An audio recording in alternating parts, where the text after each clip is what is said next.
Could California really become its own country? A bold move or a political fantasy?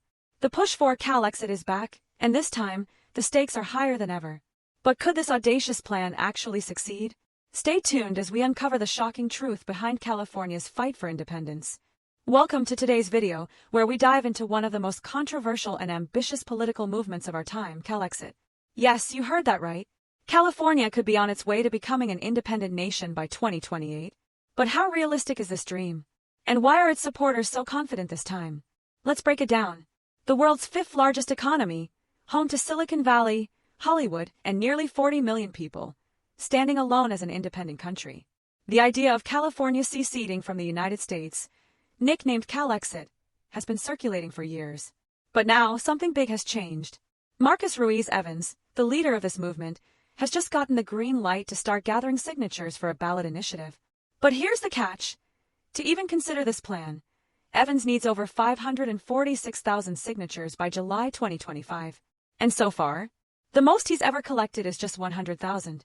So, why does he believe this time will be different? Evans and his supporters argue that California is tired of being tied to decisions made in Washington. They say the state is culturally, politically, and economically different from the rest of the country. Here are their key points. 1. Economic powerhouse. California's economy rivals that of entire nations. Supporters claim it's time for California to keep its wealth rather than subsidizing other states. 2. Cultural divide. From climate policies to social justice, California often finds itself at odds with federal decisions. 3. Federal tensions. Past threats from leaders, like withholding wildfire aid, have only fueled the belief that California would be better off alone. But here's where things get tricky. While Evans paints a picture of an independent California flourishing, constitutional experts are quick to shut it down. Secession is legally impossible without approval from Congress, and let's be real, that's not happening anytime soon. And even if Californians voted in favor of independence, what comes next?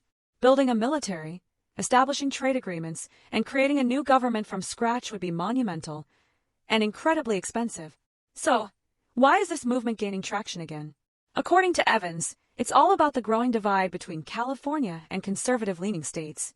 The reemergence of former President Donald Trump as a polarizing figure has reignited feelings of alienation.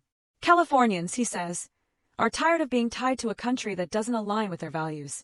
But here's the kicker. Even if this initiative makes it to the ballot and gets approved, it's non-binding. In simple terms, it's more of a symbolic gesture than a real step towards secession. So what's the endgame here? Is this just political theater?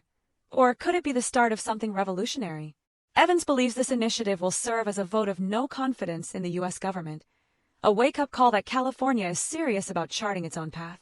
But critics argue it's nothing more than a pipe dream. They point to the Civil War as a reminder that secession isn't just unconstitutional, it's historically impossible. And here's the big question for you. If you lived in California, would you vote to leave the United States?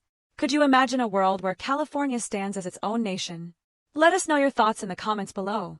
This is a debate that's only heating up, and we want to hear from you. Don't forget to like, share, and subscribe for more deep dives into today's most fascinating stories. Could California's independence dream become a reality? Or is it destined to remain just that, a dream? Only time will tell.